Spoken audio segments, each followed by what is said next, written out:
బాపట్ల జిల్లాలో చారిత్రాత్మకమైన భావనారాయణ స్వామి ఆలయ పునఃప్రతిష్ఠ కార్యక్రమానికి సంబంధించిన ఖర్చుల వివరాలను మాజీ డిప్యూటీ స్పీకర్ కోన రఘుపతి వెల్లడించారు. ఈ మేరకు ఆయన బాపట్లలో మీడియాతో సమావేశం నిర్వహించారు. చోళ రాజుల కాలం నాటి ఈ అతి పురాతన ఆలయాన్ని పునర్నిర్మించే అవకాశం రావడం తన అదృష్టమని అన్నారు. ఆలయ అభివృద్ధి కమిటీతో కలిసి విరాళాల రూపంలో వచ్చిన మొత్తం మరియు పునఃప్రతిష్ఠ కార్యక్రమానికి ఆయన ఖర్చుల లెక్కలను పారదర్శకంగా మీడియా ముందు ఉంచారు. బావపూరి ప్రజల సహకారంతోనే ఈ బృహత్తర కార్యక్రమం విజయవంతమైందని కృతజ్ఞతలు తెలియజేశారు. ఈ సమావేశంలో చేజర్ల నారాయణ రెడ్డి, భరద్వాజ్ తదితరులు పాల్గొన్నారు. క్షీరపాలకుడుగా వేయించేసినటువంటి క్షీరభావనారాయణ స్వామి ఆలయానికి సంబంధించి ఆలయ పునరుద్ధరణ కమిటీ చైర్మన్ పులిమల సత్యనారాయణ గారు ఆయన కాలం చేయడంతో కొంత జాప్యం జరిగింది. దానికి సంబంధించి ఏ రకంగా ఆ కార్యక్రమం జరిగింది, ఆ కార్యక్రమంలో భాగస్వాములు అయి మాకు అదృష్టాన్ని కలిగజేసినటువంటి భావదేవుడికి శతకోటి నమస్కారం తెలియజేసుకుంటూ ఈ కార్యక్రమంలో పాల్గొన్నటువంటి మెంబర్స్ అందరినీ కూడా మనస్ఫూర్తిగా పేరు పేరుని అభినందిస్తూ ఈరోజు కొలిమల సత్యనారాయణ గారు మరి ఉన్నట్టయితే ఇప్పటికీ కార్యక్రమం జరిగిపోయి ఉండేది. వారు లేని కారణంగా కొంత ఆలస్యమైంది. అంతా ఈరోజు దానికి సంబంధించినటువంటి అకౌంట్స్ అన్నీ కూడా ఆడిటింగ్ చేయించి కంప్లీట్గా దీంట్లోకి రావడానికి కొంత సమయం పడుతుంది. మీ అందరికీ తెలిసింది స్వామి గొప్పతనం గురించి, విశేషాల గురించి. దాదాపుగా 1470 సంవత్సరాల క్రితం చోళ రాజుల చేత ప్రతిష్ఠింపబడినటువంటి ఈ ఆలయం చరిత్రలో మనకి ఇంతవరకు ఎక్కడ కూడా మనం పునరుద్ధరింపబడిందని, స్వామికి బాలాలయ ప్రతిష్ఠ చేసి లోపల పనులు చేశారని కానీ ఎక్కడ మనం వినాం. అటువంటి మరి అదృష్టం స్వామి మా అందరికీ కలిగించాడు. ఆ క్రమంలో ఎంతో సాహసంతో పెద్దగా కూడుకున్నటువంటి అటువంటి ఆలయాన్ని మనం పునరుద్ధరించడం అంటే అది మామూలు విషయం కాదు అని మాకు తర్వాత తెలుసు. కొంతమంది పెద్దలు చెప్పారు. ఆ క్రమంలో స్వామికి సంబంధించినటువంటి అనేక అంశాలు మేము చూసాం. పేరుకి ఎంతోమంది దాతలు పొలాలు ఇచ్చారు, అవి ఇచ్చారు, ఇవి ఇచ్చారు అనేవారు. కానీ ఆ రైతులు సమయానికి పండగ అంతంత మాత్రంగా వనరులు ఉన్నటువంటి ఆలయం. మరి పెద్ద ఆలయం, ఎక్కడ కూడా మెయింటెనెన్స్ కూడా లేనటువంటి పరిస్థితి. రఘుపతి గారు ఇస్తే దండలు ఇస్తాం, రాజుగారు ఇస్తే ప్రసాదం పెట్టామన్నట్టుగా తయారైనటువంటి పరిస్థితిని మనం చూసాం. నాన్నగారు కోన ప్రభాకరరావు గారు దీక్షితులు రాసినటువంటి ఒక పుస్తకంలో ముందు మాటగా ఆయన దీని గురించి మహారాష్ట్ర గవర్నర్గా ఉంటూ కూడా ఆయన పడినటువంటి బాధ తలుచుకున్నటువంటి విషయం. పరిస్థితుల్లో కాగడాల్లో నూనె వేయడానికి కూడా ఆలోచన చేసినటువంటి పరిస్థితిని నేను చూశాను అన్నటువంటి మాట ఆయన రాశారు. స్వామిని ఎంత ఉన్నతంగా మనం చూసుకుంటే బాపట్ల అంత ఉన్నతంగా పెరుగుతుంది అనేటువంటి మాటను కూడా రాశారు.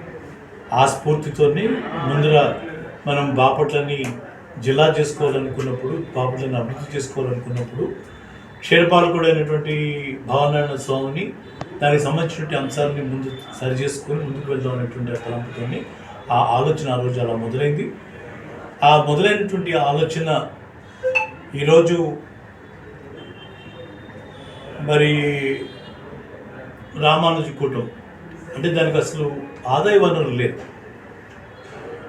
సుమారుగా 28,000 రూపాయలు అద్దెలు వస్తున్నటువంటి పాడుపడ్డటువంటి ఆ రామానుజ కూటమి మాకర్ల వారి రామానుజ కూటమి వారు ఇచ్చినటువంటి దాన్ని ఎండోమెంట్స్ వాళ్ళు సరిగ్గా మెయింటైన్ చేయక అంతంత మాత్రం ఉన్న దాన్ని పనిగా దాన్ని రోజు బాగు చేశారు.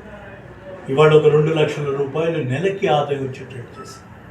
సంవత్సరం మొత్తం కలిపిన 2 లక్షలు రానటువంటిది నెలకు ఒక 2 లక్షల రూపాయలు వచ్చేటువంటి విధంగా మనం ఈరోజు చేసాం. దాదాపు ఒక 7-8 కోట్ల రూపాయల ఆస్తిని స్వామివారికి అమాల్గమేషన్ ద్వారా మొట్టమొదటిసారిగా ఎండోమెంట్స్ చరిత్రలోనే, ఎండోమెంట్స్ డిపార్ట్మెంట్ చరిత్రలోనే ఏ రోజు కూడా వాళ్ళ ఆస్తిని ఒకసారి వాళ్ళ దాంట్లోకి వెళ్ళాక మళ్ళీ తిరిగి ఇవ్వడం అనేది లేదు. అటువంటి దాన్ని అంతకుముందు తాత్కాలికంగా అటాచ్మెంట్ చేసేవాడు. కొన్ని గుళ్ళు పాడై ఉంటే వాటి ఆదాయ వనరులు పెంచడానికి తాత్కాలికంగా అటాచ్మెంట్ అని పెట్టేవాడు, వాళ్ళ చేతిలోంచి పోనిచ్చేవాడు కాదు. అలాగ కాకుండా దానికి భిన్నంగా సంపూర్ణంగా స్వామికి అప్పచెప్తూ దీన్ని అమాల్గమేషన్ అనేటువంటి దీని ద్వారా తీసుకొని వచ్చి మొట్టమొదటిగా స్వామివారికి మరి నిత్యం ఇబ్బంది లేకుండా, ఎవరి వైపు చూడాల్సిన పని లేకుండా ఆ దేవాలయం జరుగుబాటు కావాలని ముందర దానికి ఆ ప్లాన్ చేస్తాం.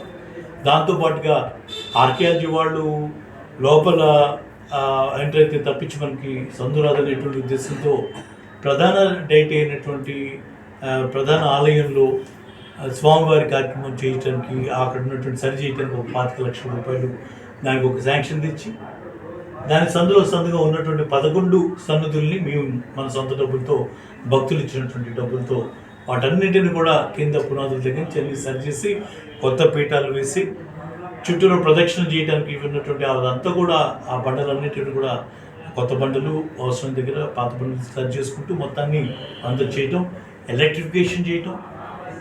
అలాగే మీకు గుర్తుండి ఉంటుంది, పైన మనం పై భాగానికి వెళ్తే వీటన్నిటికీ సంబంధించి మెయిన్గా రాతి గోపురం ప్రత్యేకంగా మనం చోళుల ఆర్కియాలజీలో మనం చూస్తే వాళ్ళ పంతరంలో రాతి గోపురం అనేది వాళ్ళ ప్రత్యేకంగా కనబడుతుంది. దాన్ని కాపాడుకుంటూ చాలా చోట డ్యామేజ్ అయిపోయి ఉంటుంది, అంచులు విరిగిపోయి, బొమ్మలు విరిగిపోయి, తలలు విరిగిపోయి ఉన్నటువంటి దాన్ని అన్నిటిని కూడా మనం అన్నీ కూడా చేయించాం. దాని తర్వాత ఉన్నటువంటి గోపురాలన్నిటిని కూడా కంప్లీట్గా పీల్ ఆఫ్ చేసి ఆ మళ్ళీ ఇటుకలో కొంత కట్టుబడి చేసుకుని రీప్లాస్టర్ చేసి మళ్ళీ అన్ని బొమ్మల్ని పెద్దపురం నుంచి తీర్చినటువంటి మరి పని వాళ్ళతో ఆ పని అంతా కూడా అద్భుతంగా ఆ రోజు పని చేయించాం. మరి అలాగే కొంత ఫ్లోరింగ్ వర్క్ చేశాం. ఆలయానికి ముందర భాగంలో ఉన్నటువంటి ఫ్లోరింగ్ అంతా కూడా సరి చేయటం జరిగింది. కొంత భాగం ఆర్కియాలజీ వాళ్ళు యూజ్ చేస్తే కొంత భాగాన్ని, మిగతా భాగాన్ని 3/4 భాగం మనం చేసాం.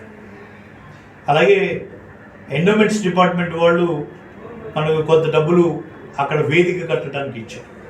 అది వేదిక కట్టడానికి ఆర్కియాలజీ పర్మిషన్ ఇవ్వలేదు కాబట్టి ఆ డబ్బుని కొంత మేరకు మనం ఒక ధ్వజస్తంభానికి కావాల్సినటువంటి పీఠాన్ని కట్టాం.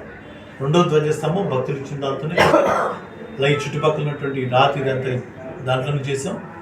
ఆ రకంగా ప్రధానంగా ఇటువంటి పాత గుళ్ళని మనం చేయాలంటే చాలా ఆలోచన చేయాలి. చాలా ఆశ్చర్యం.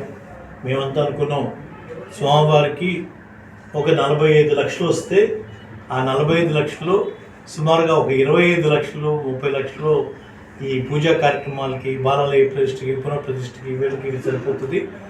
ఏదైనా బంగారం పోత పూయిస్తే బాగుంటుందని అనుకుని మొదలుపెట్టిన ఆ కార్యక్రమం 2,34,47,343 రూపాయలు. ఇది అంటే బ్యాంకులో వేసినప్పుడు ఆ ప్రాసెస్లో వచ్చేటువంటి ఇంట్రెస్ట్తో సహా వచ్చింది 2,32,20,000. దానికి 2,26,000 ఇంట్రెస్ట్తో కూడా కలిపి 2,34,47,343 రూపాయలు అయితే, దీంట్లో మీరు ప్రధానంగా చూస్తే బంగారం, వెండి, బ్రాస్, మెయిన్గా బంగారం, వెండి ఈ రెండునే కలిపితే 1,11,00,000 అంటే 93,86,000 గోల్డ్, సిల్వర్.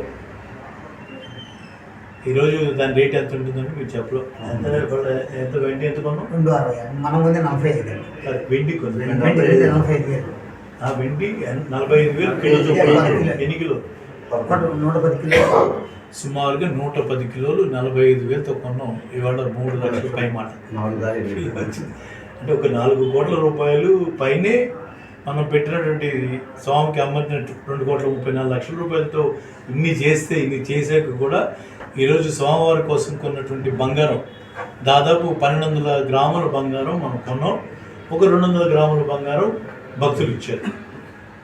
ప్రసాద్ ఆర్డర్ గారు ఒక బిస్కెట్ 100 గ్రాములు, బాబు రిటర్న్ కాంట్రాక్ట్ ఒక బిస్కెట్ 100 గ్రాములు కలిసి దాదాపు ఒక 1,400 గ్రాములు మరి మనం బంగారం రూపంలో కానీ వెండి రూపంలో కానీ మనం ఇవాళ ఈరోజు చూస్తే దాదాపు 4 కోట్ల పై మాటే దానికి విలువ ఉంటుంది.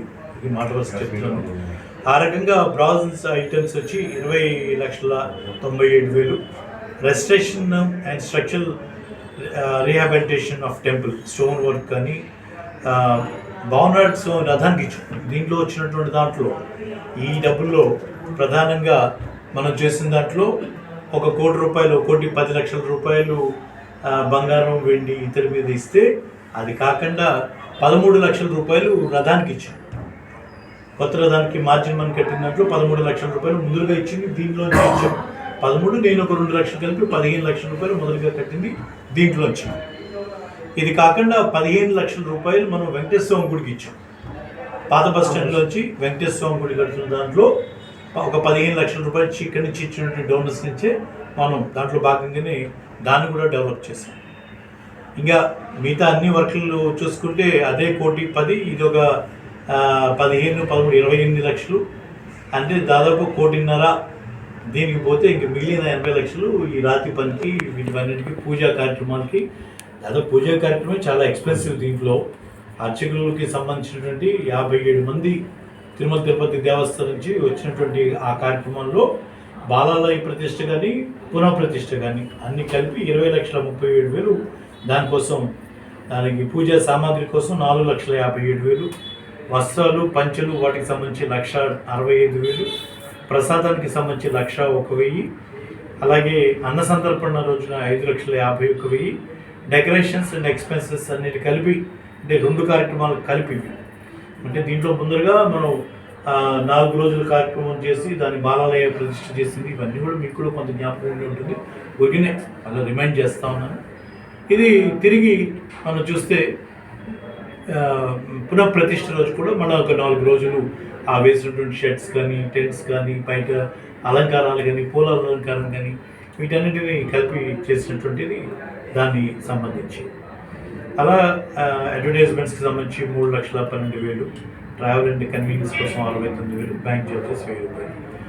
Cash on hand 16,000. ఆ రకంగా మనం అన్నిటిని కూడా కంప్లీట్గా ఒక ఆడిటర్తో కంప్లీట్ ఆడిట్ చేసి ఎవరైతే దాతలు మనకి ఇచ్చారో వాళ్ళందరికీ కూడా అందరికీ ఓచెస్ పంపించాం, వాళ్ళకి రసీదులు పంపించాం. అందరి పేరు మీద మనం స్టోన్స్ ఏదైతే 25,116తో ఇచ్చారో దాన్ని మించి ఇచ్చినటువంటి వాళ్ళందరికీ కూడా మనం 10,116 నుంచి ఇచ్చిన వాళ్ళందరికీ కూడా మనం వాళ్ళవి రాళ్ళు తయారు చేసి పెట్టాం. ప్రత్యేకంగా రామకృష్ణ భరద్వాజ్ దాని బాధ్యత తీసుకుని అందరికీ చేసి పెట్టాం. వాళ్ళందరికీ చెప్పాం వచ్చి చూసుకోవాలి, ఎక్కడైనా తప్పులు ఉన్నా ఏదైనా ఇంకొకటి మిస్ అయినా వచ్చి చూడమని చెప్పాం. అది ఆర్కేఎల్ వాడికి పర్మిషన్కి రాసాం గోడ మీద ఫిక్స్ చేయడానికి. రాగానే వాటన్నింటినీ కూడా గోడ మీద అమరుస్తాం. ఒకవేళ గోడ మీద అమర్చడానికి ఏదైనా ఇబ్బంది అయితే స్టాండ్ మీద చేయాలనేటువంటి దాంతో ఒక ఆలోచన ఉన్నాం. అది ఈరోజు